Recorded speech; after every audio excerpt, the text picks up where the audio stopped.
there was nothing going on in my brain and my body. And once I surrendered to my breath of eternity, I felt my brain literally snap in half. And as if you're plugged into a wall and that plug is just yanked from that wall. And I felt this large crack in my brain. And that's when everything on the other side opened up. And I had a lot of the classic experiences of a near-death experiencer, from seeing my own spirit guides, being able to see infinite array of angels that were floating right in front of me. I was aware of, past lives that I speak about in my first book, Life After Breath, a little bit. Awareness of like who I am at a deeper level beyond just this body and identity.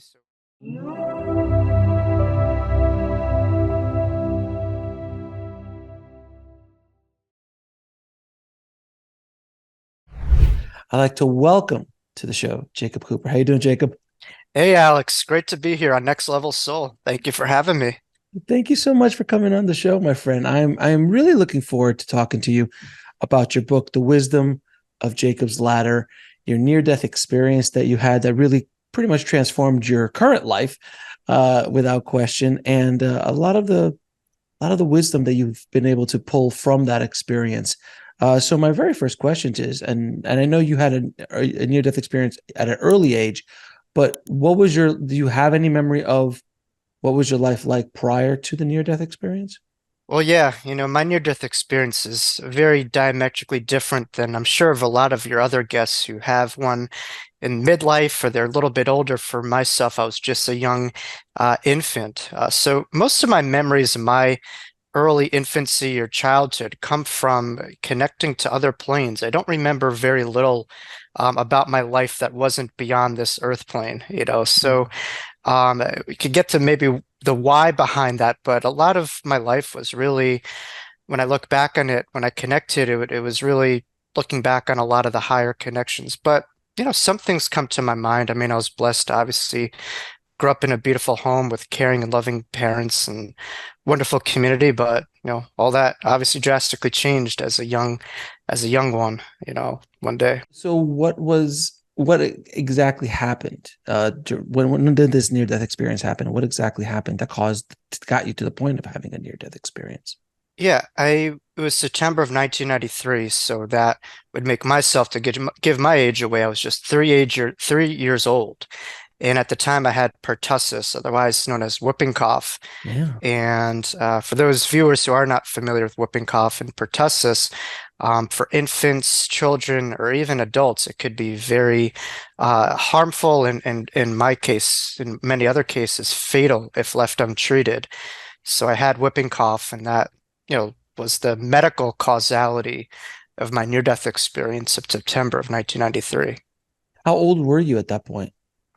Yes, I was 3 years old, Okay. and um, before getting into the NDE, it's ironic because I grew up, of the Jewish faith, my family, and around that time it was right before what's called the high holidays. I'm not referring to Snoop Dogg high holidays or smoking marijuana or anything like that. This is more of time where the soul is kind of getting ready for the new year. It's a year of manifestation, a year of abundance, but a year in which the soul is ready for itself to meet the creator. And little did I know that I was about to meet the creator, but it was a much different one depicted than in religion, I would certainly have to say, which is consistent with a lot of near-death experiencers. From my experience with whooping cough, just my own studies of it when I had my children, when you're an infant or a year or younger, it's very dangerous, extremely dangerous.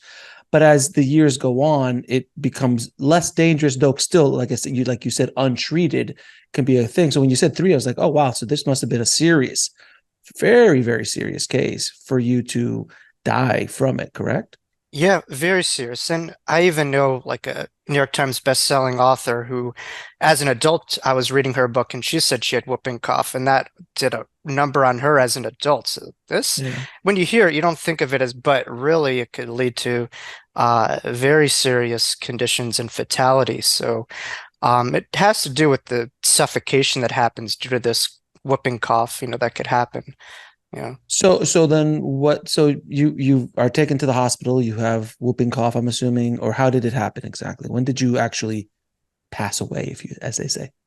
Well, I was taken to the hospital. I went to a playground. I was just, climbing up the ladder on slide, and at the last rung of the ladder, no pun intended, with my name being Jacob, just God has a very, humorous way, and it almost seems like if I were to have this put up to script writers, they wouldn't believe this because it seems too kind of cheesy, too good to be true. But this is exactly what happened. And I climbed up the last ladder on the slide and I suffocated. Nothing, I was not able to hold on to anything. If you could imagine if you're drowning and trying to just grab onto a log or something, but there was nothing to grab onto. And I lost every bit of my own human breath. And that from losing my own human breath, I was really forced to surrender to something else that, I refer to in my book as the breath of eternity. There was nothing going on in my brain and my body. And once I surrendered to my breath of eternity, I felt my brain literally snap in half. And as if you're plugged into a wall and that plug is just yanked from that wall. And I felt this large crack in my brain. And that's when everything on the other side opened up. And I had a lot of the classic experiences of a near-death experiencer, from seeing my own spirit guides, being able to see infinite array of angels that were floating right in front of me. I was aware of, past lives that I speak about in my first book, Life After Breath, a little bit.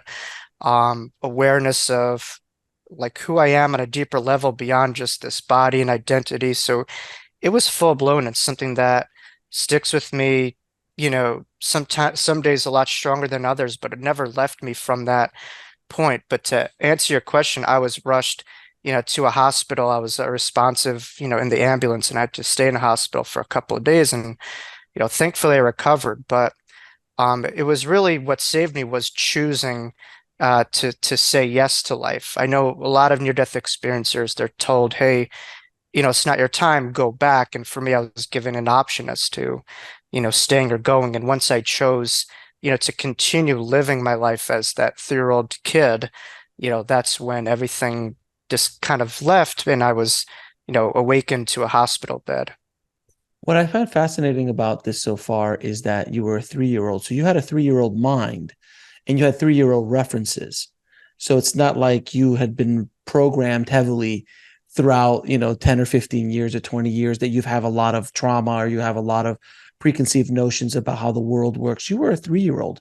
So when you, as a 3-year-old, were on the other side, did did the near death experience present itself as a 3-year-old would understand it, or were you already just elevated to your higher self, your higher soul, and started to be treated as such? Yeah. Well, I'm gonna give some next level soul insight here that may, be a bit controversial or thought provocative. Sure. But what I would say is two things could be true at the same time. On one hand, you are who you are right now at this moment. Alex Ferrari, I'm Jacob Cooper Mhm. right now. We're here Mhm. right now in this human moment, and that's very real. But on a deeper level, this is just an experience of who we are in this moment, this age, this body, this time frame. And as we know, and as a soul level, it goes beyond chronology. It goes beyond linear measurement. So for myself, this was a full experience of my soul that, like anything else, it was just experiencing itself as a young infant child and in this family that I had. But beyond that was an infinite eternal soul. And so that was really what I was experiencing. Now, that doesn't mean that it wasn't an adjustment phase for myself. I think, Right. when people cross over, usually, not always, but usually there's an incubation phase where you get a little bit acclimated.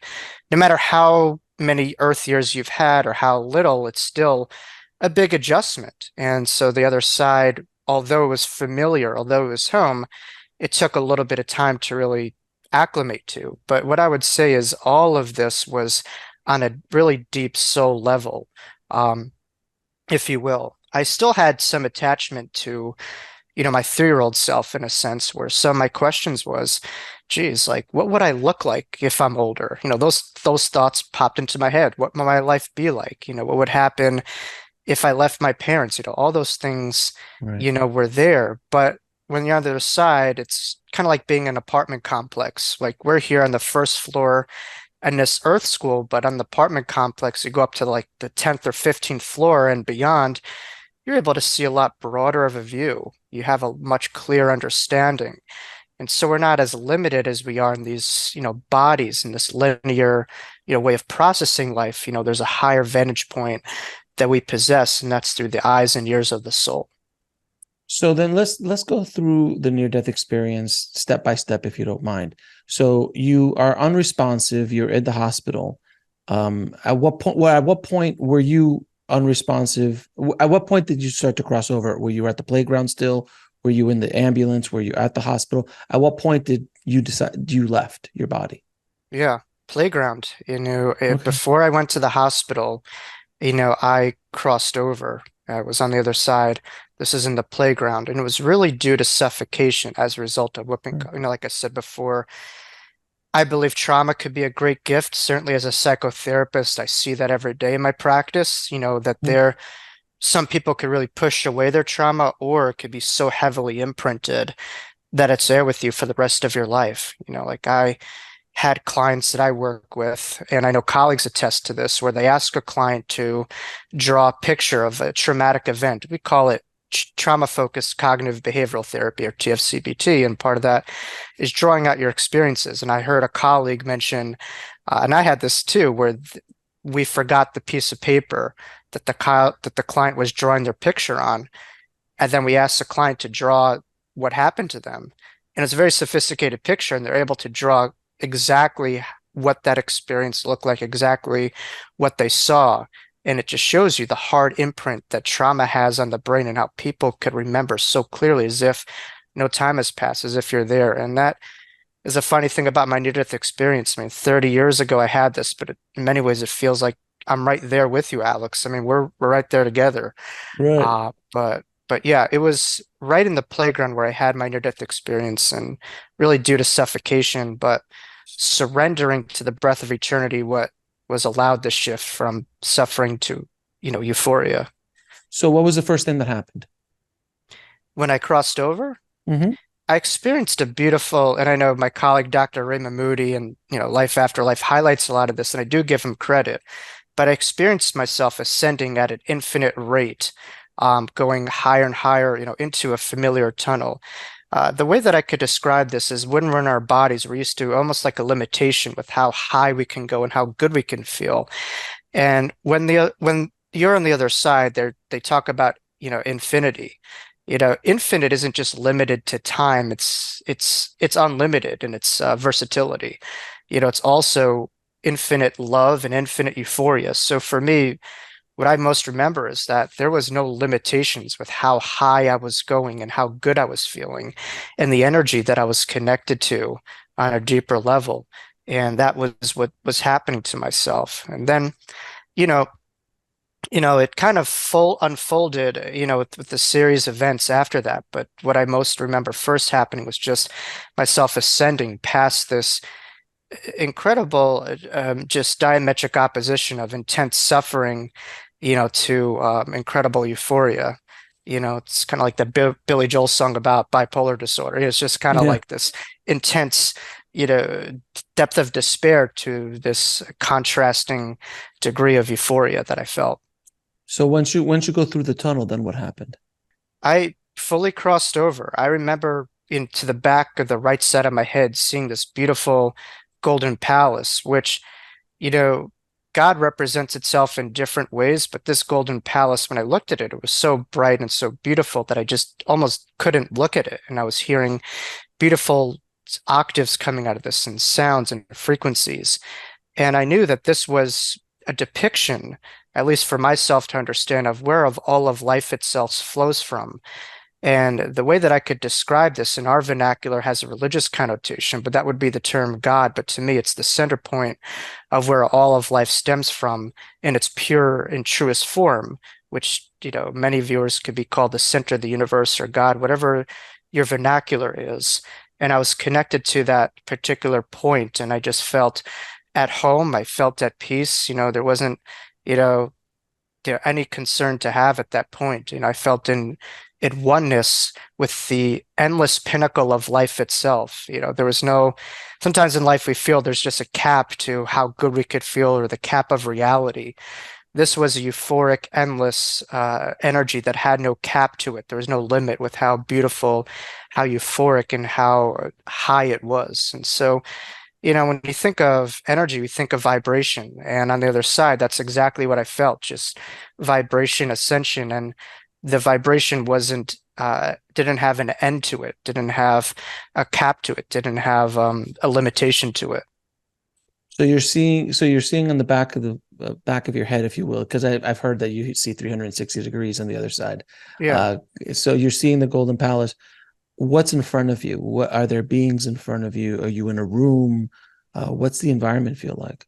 Well, a couple steps later, I was able to see in front of me. This started off like panoramic, to the sides, and then eventually I was able to see, in front of me. But to the sides of me, a couple steps later, I was able to see my own spirit guides, which was to the right and left side of me. Now, there's different terms for spirit guides. I've heard some people, like in UK, call them the guardian angels. Here in the US, we call them spirit guides. But spirit guides are angelic beings that we are assigned to before we get to this body. They're contracted to us. We're both called to each other, and they're here with us contractually before we get here to really kind of guide us in this life. And so when I saw them, there was a male and female guide, and it's the one element about my NDE, to be transparent, that I don't know exactly, because in the moment I knew their exact names, and that came to me. And at times I feel like I know it, but that's the one thing in my NDE, for whatever reason. I just kind of like Paul Sell, like I just call them the guides at this point, but I knew it was a male and female guide. And when I saw them, it was the most immaculate beings I could ever imagine. They were just beautiful, and their radiance was shimmering. It was like, and that's a common thing that you hear with near-death experiencers, and that's why I was very silent for a while. Is especially in the English language, we have very limited words in our language. You look at psychic stuff for stuff like that. Like in France, they call it the clairs, and there's different forms of clairs. For here, we just call it intuition or psychic energy. The English language is, somewhat limited, but there's no language to properly do justice of what I was experiencing. But these are the tools that we have and stuff like that. But could you imagine, you have someone that you have an infatuation with, like some famous Hollywood celebrity that you feel is so out of your league that would never even look at you, whatever. And then imagine they have that same degree of admiration feeling that you have towards them. Now multiply that by like a million, and that's what I felt like with my spirit guides. When I did see them again, but also a feeling of just embarrassment that I forgot that they were with me this whole time. And I know guys are more prone to this, but I just blocked, I had my blinders on, and I kind of felt them at times, but I just, wasn't connected to them as fully as I was in this moment. They were right with me. Did they speak to you at all or communicate with you? It was more beyond words. It was more through feeling. It was more through reassurance. It was more through kind of love. I mean, over there, it's very telepathic, so it goes beyond words. That's why you see evidential mediums. They're kind of like playing charades when they talk to loved ones on their side, because they're not exactly showing them, they're not speaking exact language. They're showing them images and feelings and sensations that go beyond, language many times. But the feeling that I just got was one big degree of reassurance, overall, my NDE, and through them and through, God and, other connections that I was having. It was just this feeling that I had that overcame me. In our world, as Lao Tzu would say, when we're living in the past, we could become quite depressed. When we're living, in the future, that could promote a great deal of anxiety. But in this moment, it's pure bliss, really, when we take out all of our judgments and barriers and stuff like that. And so what I felt was an understanding, the best way to describe it, that all is well, was well, will be well. And for those of most of us, especially right now, not to get into specifics of everything we're going through, that's a very foreign feeling. We're always used to kind of pensing and bracing ourselves for something that's Mm, happened or something that will happen. But to have a knowing, that right. you're okay. no matter what happens, you are eternal, you are infinite, you are, will, always will be okay. That was something that really stuck with me because I had a fear of, I still had my own human emotions going on, and the other side really burned a lot of those feelings away. I just worried about my parents. I worried about my future, all these unanswered questions. But I saw everything would turn out okay, no matter what. So as your vision is becoming clear and now you're seeing your spirit guides, what's the next thing that you see, the next beings that you see? Next beings that I had, well, I felt myself just really pushed down the slide with my angels, as my spirit guides, as crazy as that sounds. Energies that could manipulate physical stuff. You'd look at lights and, they have the power. And I just felt myself pushed down the slide and I was on the floor. I was irresponsive to all the people that were calling me. I saw my body, but my form was to the side of my body. So I wasn't in my body, but I still felt I had a form. And I saw people were shaking my body. They were like, "Are you okay? Are you all right?" And I wanted to shake them back to say, "I am better than ever. I am, death is a fiction." And I could really empathize with how probably those who cross over feel on the other side.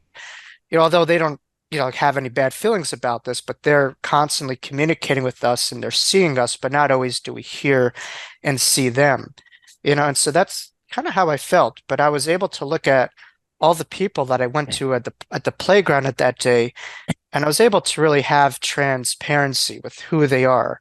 You see in our culture, sometimes in our world rather, we reserve spiritual titles for, select few. We'll say if Mhm. someone, is ascended, they're all of a sudden spiritual. But I love what Wayne Dyer would say, where he would say, you take an orange, you squeeze an orange out, you get orange juice. And you take each one of us, you squeeze each one of us out, there's pure infinite spirit. And that's what I saw from each, individual that I saw, that they were so much more than the human, emotional side represented or what I thought of them. And I think that holds true with all of us. We are so much more than what we think and how we perceive, our fellow brethren. But I was able to really see their auric fields and their spirit guides, and I just had a lot of information that wouldn't be privy to some of the best top mediums on the world. But really, a lot of those barriers to clear sight and clear vision were gone, and I was just a pure soul that was seeing these things with no possible filter barriers. But in that moment, I just saw an infinite array of angels that were floating right in front of me. Now, contrary to the spirit guides, the angels really had no distinct characteristics that I saw, and these were very child and youthful angels that I saw, or you could referred to as a cherub, but they all looked pretty uniformal in their presentation. They had a lot less human characteristics, if you will. They were just there sending energy, sending love, and I could hear their beautiful sound emanating from them. And I was just trying to look at them, but I saw they weren't really looking at me. They were just looking straight ahead and just sending love and not needing or wanting anything back in return, which is, so far. And they were just kind of like minions of God, if you will, just sending energy. And I really just had to pinch myself because it's just like, geez, this is like literally like looking at you right now. This is right in front of me, happening right in front of my eyes. Yeah. So there wasn't a depiction of them that you saw that are is like how we depict them down here with like that statue behind you with like Uh, wings behind it and the robe and or Archangel Michael or Metatron or one of these kind of archangels that have the swords and all that kind of stuff. That's not what you saw. I didn't see like an army. And I know those are like archangels. I didn't connect to necessary archangels. I'm not gonna deny that. I certainly think that has validity. I can only speak for my experience where I really Sure. connected to these childlike, pure angels that weren't, fighting a war or whatever, or having Sure, sure, sure, fire sure. coming out of their swords, or Swords, yeah. I'm not going to discount that. But I could only speak of what I experienced, and that's Okay. that's um, but sometimes I think in spirituality, people look for sexiness and stuff like that. It's like it has to be, Oh, you of know, course. it has that kind of sticks with things. But I think is it beautiful? Yes. Is it like yeah, like sexy all the time is how it's depicted. I don't know. I think it's very pure. I Yeah, think of course, of spirituality is course. very pure and it's real. Something pure and real is not always sexy. Sometimes it is, Oh, sometimes it's not. But I get you. it I get you. what I would say to viewers is, the angels that I saw are just a thin layer separating this reality and the other side. They are right here around us. And it's just like you take a radio dial, and I'm sure you hear this at every interview, but true rings true. You take that radio dial, you just turn it just a slight fraction higher than this reality. All of these things are around us, even at this, surrounding this earth reality. They're here. So the other side, in some ways, felt like millions of miles away when I ascended to this infinite, vibration. But it also, the other side is right here too. It's really, right here on Earth too. Just a thin veil separates the what we call the other side and this side. So, what was the next thing after you were seeing the angels and your spirit guides and you went down on a slide? Where were you? What was the environment? What happened next? What happened next was it's common to a lot of near-death experiencers, and this happened to myself. You could imagine yourself being at like the shore of a beach, and I use the shore as like in a lot of my talks because it describes the cycle of life and death and eternity, where we come from this infinite ocean and we go on the shoreline, we come back to the ocean, and it's a continual cycle, inhale and exhalation. But imagine yourselves just being at that shoreline and just seeing your loved ones just slowly coming from that shoreline, from this infinite energy of this ocean of love that we come from, that we're connected to, just coming to you. And I was able to really see all these beings that were coming to me. And the best way I could describe it is these beings were what I would refer to, what is referred to as soul family or spiritual family. Now, I think that is an unfortunate term because sometimes people take that like we're not a part of a soul family. We all are, but there's a nuclear component to it where, Shakespeare describes, we're just on this theater of life and we take on different roles and different acts, but we're a part of many ways of a similar nuclear crew and cast, but we're all interconnected, you know, um, in our own roles in this life. But I was able to see my own, soul family, and I became again embarrassed when I saw them. It wasn't their judgment of me. Again, I want to be clear that there's no judgment from loved ones on the other side.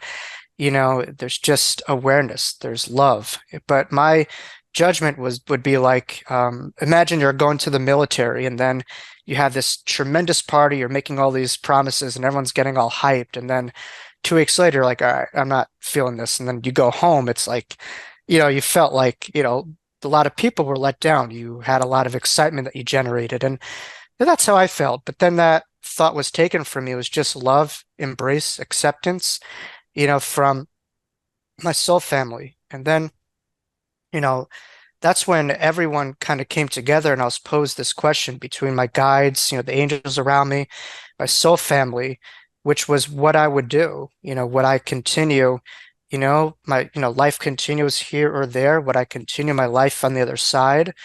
Um, or would I continue my life, as 3-year-old Jacob? And I, I guess I was faced with the most difficult question of my life. So I posed a question back and I just asked, what if I were to stay, what would my life look like? Why am I here?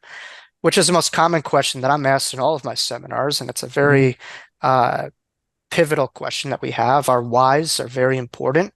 And then I was given what's referred to as a life review, which for those viewers who haven't heard of it, a life review is really a panoramic understanding of your life, not only from what you see, but also through the lens of others and the impact that you have. And you could say, well, that must have been like a 2-second video that you saw, and, just 3 years old. And what I would say is, it's not a matter of the years of your life, but rather the life within those years.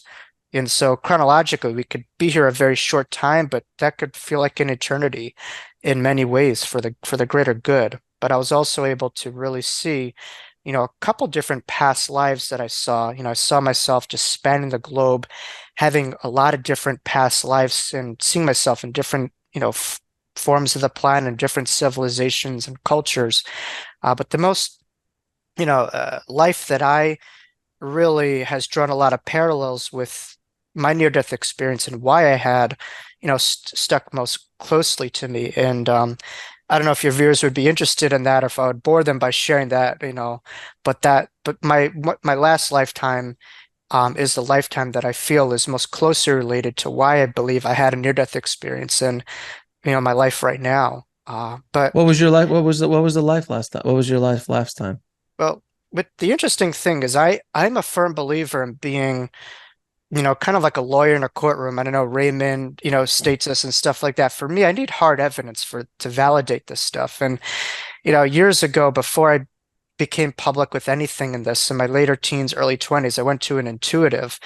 And all throughout my childhood and adulthood, I would just see the same, memory. It's not like a child or an adult. I would say, this is a past life. That term wouldn't come to me. It was just kind of like this nuisance, if anything. But then this intuitive was able to really validate and see exactly, what I saw, which was, life where, and obviously I work in the mental health field, and I know for viewers this may be a sensitive topic, but hey, to clear the wound, you really need to go there. And this is happening at a constant basis where, I had what's called a death by suicide. I'm not going to say committed suicide because I don't criminalize mental health, much like I don't criminalize heart attacks or Mm, brain cancer. I don't look at anything differently. It's you know, in many ways just succumbing to whatever it is you're going through. It's not always mental health. It could be physical health that leads to mhm. that. So it's a plethora of reasons, or trauma or abuse. So there's a lot of reasons for that. But I just saw, to get to the main points of it, that my back was against the wall. I was a teacher at that time. I had a lot of students that I was a teacher of, but my back was against the wall and I just crashed. I did something, that I wasn't supposed to do, and then everything just kind of crashed like a great hubris, if you will. And I just saw that there was no hope out of this situation. My life force felt like it was taken, and I felt that similar degree of suffocation. That's when immediately I made that decision, and I just, remember people around me in the room, and the intuitive was able to mention, people around me in a room at a building and stuff like that. But then I saw I wasn't condemned, I wasn't judged, I just saw that what I was going through would have passed, if I just kind of like stayed the course. Fast forward to my near-death experience, I have that similar sensation where I feel complete suffocation. I am out of life. I am out of sorts. My breath is taken from me. And then different than, that last lifetime, I just decided to surrender, into a greater force beyond my own suffering, which is the breath of eternity. In the Jewish tradition where I come from, the word for spirit is called ruach, which translates to the wind or the breath of God. And I know that from my own human breath taken, that there's a breath in each and every one of us that's eternal, that goes beyond this human breath. And I think what's important is when we're feeling out of sorts, is to find ways to connect to that force within, because that's very powerful. And the term force is funny because actually I do believe George Lucas had a near-death experience, if I'm not mistaken, and that's where I he came up with the term the force. So Oh, yeah, really? I didn't know yeah, that. yeah, Oh, he did. Well, he did have that crash when he was a something teenager. like that. Yeah, I I never think heard of him actually have. Well, I'm gonna have to call George up now. See if I can get him on the show. I may be misinformed, but I've heard that from several people. I mean, those, so it sounds good, but I think that is true. There's a lot of, Well, I'm people gonna. throughout history have had NDEs. Well, now of course, as you see, I have Yoda behind me, so now I must do the research to find out Research. if George has actually had a near death experience, if he's spoken about it, and it would make sense because he did have a crash when he was a teenager that set him on the course of Yeah, he was on the course of becoming a filmmaker, and then created Star Wars, which arguably is one of the greater spiritual lessons or spiritual absolutely. messages that have come out of those really cool, just as you called it, sexy, lightsabers and action and all that kind of stuff. But the message behind the force, the Right. ideas in the mass way before really wasn't really known in the zeitgeist as much before.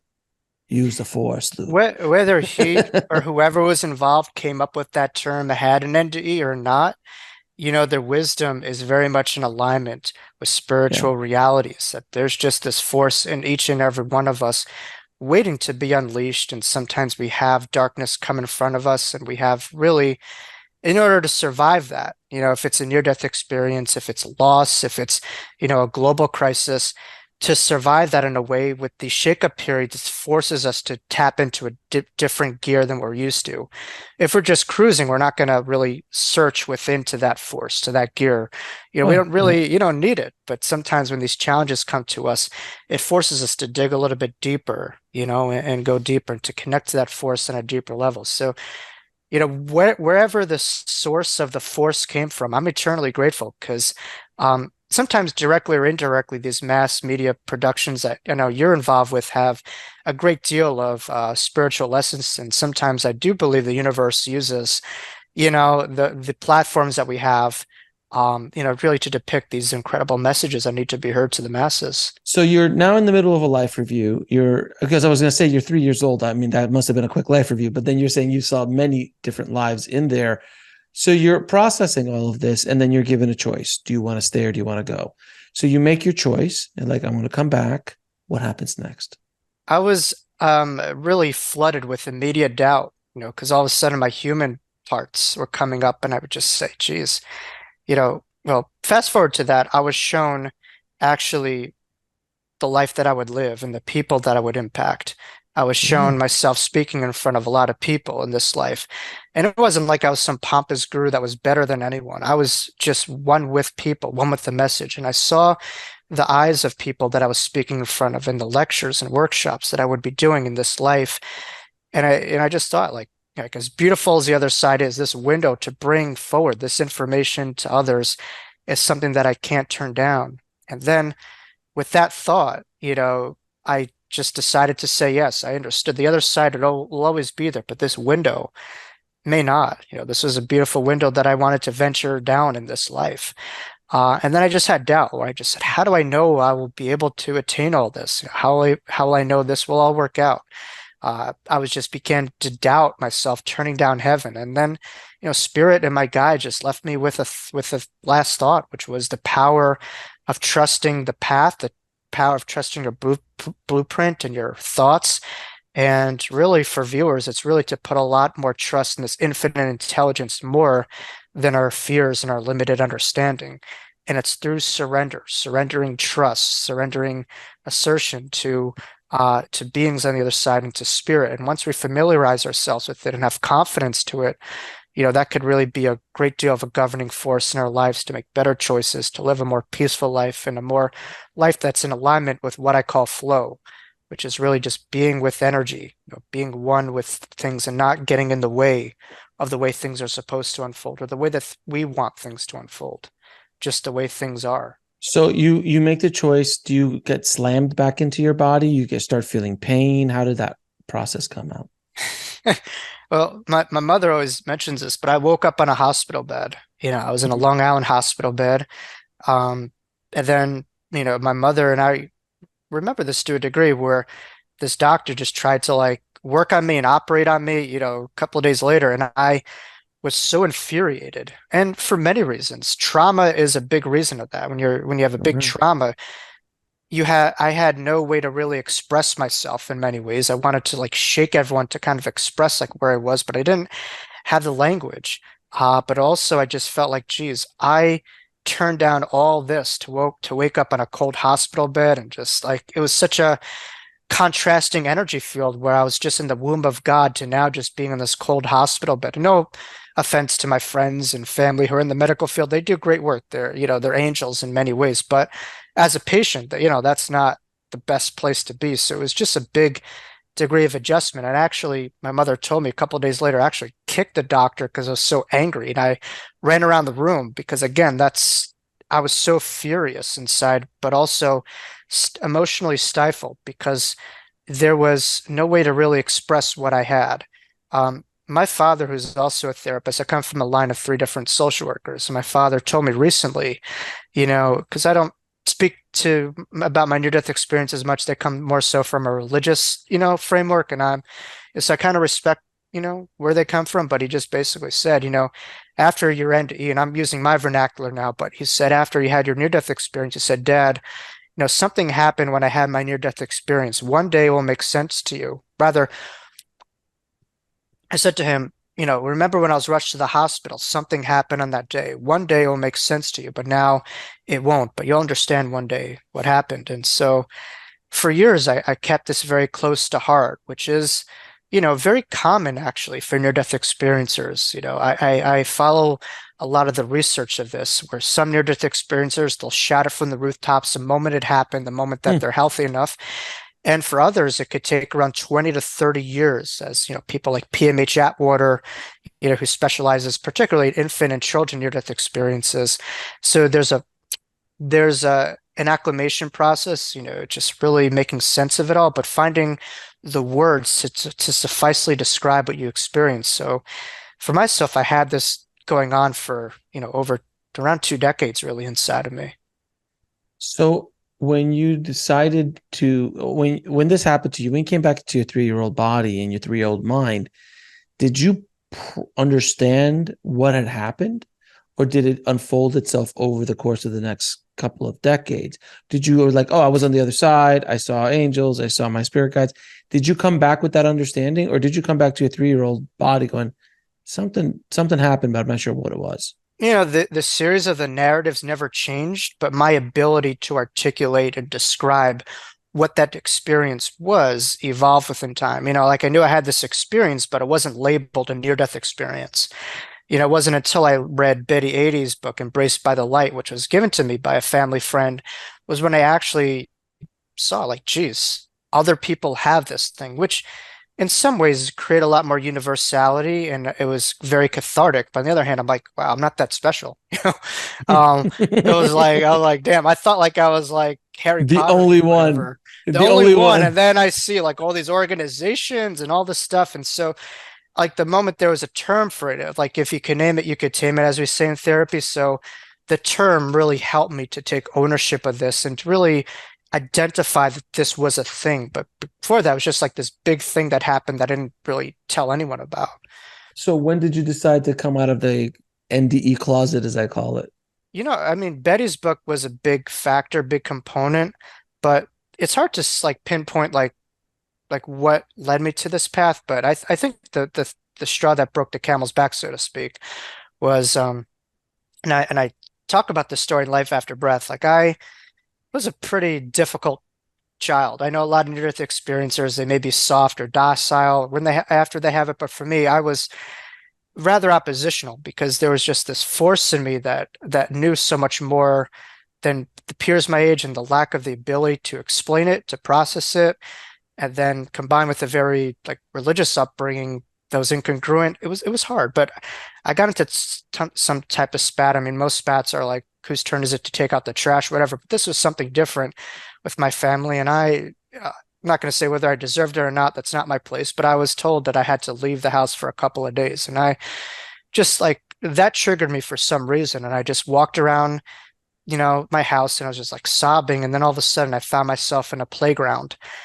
And all of a sudden I sat in a playground, and then all of a sudden I just was like, looked at the playground. I'm like, wow, this playground and why I had my near-death experience in this playground was an allegory of life, that we are all just children here in God's playground.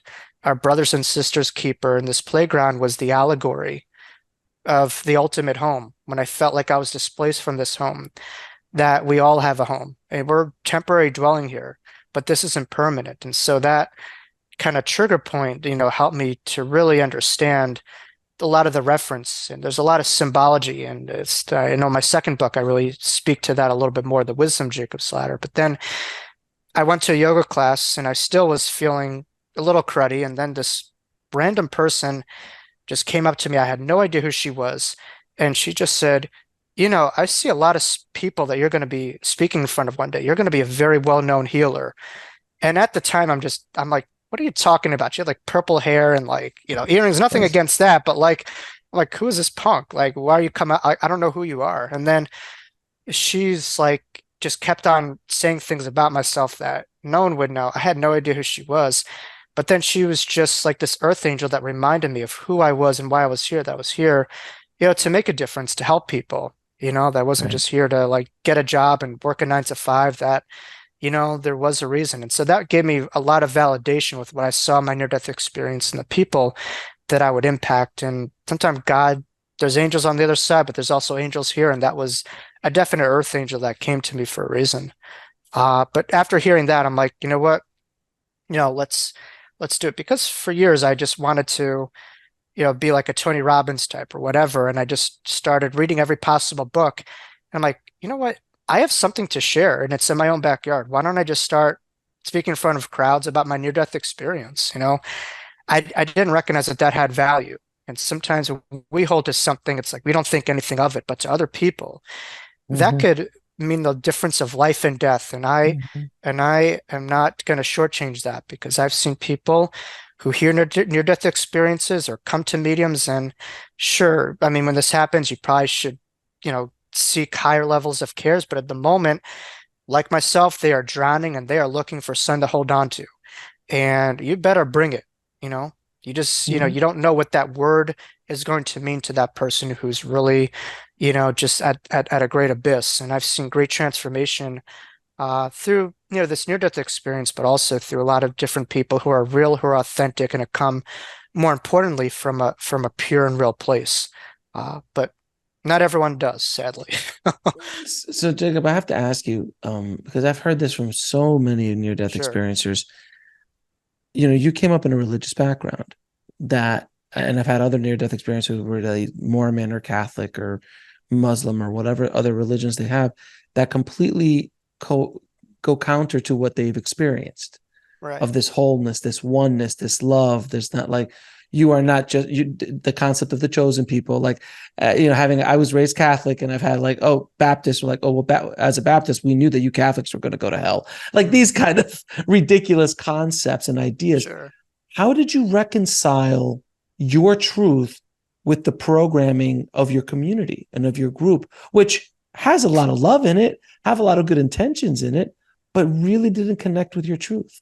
I think what's important is, religion, gets hit around a lot in the spiritual community. And I think what's important is, you know, there's many paths up to the mountain of truth. And for some people, they need, more structure, more of an organization of it.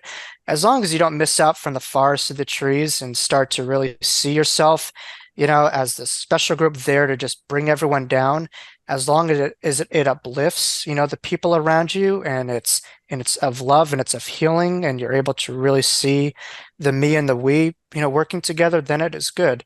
But for myself, it was hard. It was just, in some ways, it just was like this nightmarish version of God that, is like this abusive principal that you didn't want to work with, or this parent that, like, I'm like, who is this dude? Like, I'm like, Yeah. if you were to tell me all these things, I don't want to have anything to do with you. Like, I need to, like, a God that falls in love with just following all these things, and it was chauvinistic, and it was like you named the word, it was that. But there's a lot of beauty too within my faith that I was able to find within my life, and so I think there's a lot of factors that get in the way. I think a lot of power and control, get in the way of it. I mean, for instance, I'll give Christianity, for instance, Jesus himself spoke about, past lives in the Council of Constantinople, I believe around, when was it, like 250 AD, started to ban those teachings. And you have to ask Of yourself course. why, because I think really past lives leads people to more individual thought. You can't control the group. People have more of their own compass of truth and reality, and they start to experience, themselves as a soul versus a mechanism of a group control. So, I think there's great spirituality within every religion, but sometimes religion overtakes that spirituality and the control takes over it. And it's just kind of like that game of telephone, it becomes something totally that it's not within Right. time and a total misrepresentation of it, from the Crusades that happened in Christianity to pogroms that occurred, or, it's just like whatever it is, it's like this is totally diametrically antithetical, to what the religions really intended or were about, and people just ran with it. So I think it was really learning to beat to my own drum at a very young age, and not just being a leaf and water of the world around me, but rather having my own spirit influence the way that I saw the world, not the world influencing my spirit. What is your biggest takeaway from your near death experience? So much, that's I know my second book is really filled with a lot of that, the wisdom of Jacob's ladder. And why it's called the wisdom of Jacob's ladder is ironically my name is Jacob from the Bible. His brother was chasing him, his life was on the line, and all of a sudden he saw angels going up and down the ladder, similar when I was having my NDE on the ladder. But I think I bring up the ladder because there's many rungs of existences and lifetimes, and each lifetime that we want to live. And I know William Blake has this beautiful drawing of the ladder. If you don't see it, just try to look at it. But each lifetime that we live, like that apartment analogy, we want to find ways to ascend, to get that next level soul, which is why I love your podcast. This life is really about being able to challenge cultural myths that we're taught. We're taught that in order to be something, we need to do something. And really, it's really falling in love with our own being in this life and falling really in pure awareness of that and who we are on a deeper level and being an expression each and every day, a grander expression of who we are. But for viewers, the first things first is I'm living proof that obviously I and thousands of other near-death experiences are living proof that we don't die, we are eternal, we are infinite. So that's one. And I work with a lot of patients dealing with grief, and I find that belief works very well with grief. If people who have a belief of something, even all this is a farce, tend to do so much better within their grief processing. So if anything, finding ways to visit that box of what you look at that loved one, obviously looking at the evidence to really build a case of eternity, but being an open-minded skeptic, not a cynic. I think that's important. The second thing is we are so much more than what we think we are. There's a word for how we see ourselves, which is called the ego. And many people say edging God out, whatever your acronym is for remembering it. But we walk around with these labels, and this box is who I am, this body, this skin. And so I start my workshops where I ask people to like point to themselves and they point to their body. I say, well, your body goes, where will you go? And they'll start to point to their jobs. Well, if your job goes, then who or what are you? If your spouse go, then who or what are you? So we experience all these things, but we're so much more than that. But yet so many people really have a hard time transforming, which really means trans to change, form is shape. So really to change how we see ourselves in the shape of reality, it just requires ourselves, in order to find ourselves, it requires ourselves to lose a part of how we see ourselves, which is very vulnerable, but it's also incredibly healing and eye-opening and life-altering for people. So I think if anything, it's to be able to question yourself and to try to look at yourselves day by day a little bit in a different way, as well as the world around you. And that's why we have a world. Back in the day, the world was just flat. People challenged that cultural myth, and they were able to really push the bounds, and they saw that was not the case.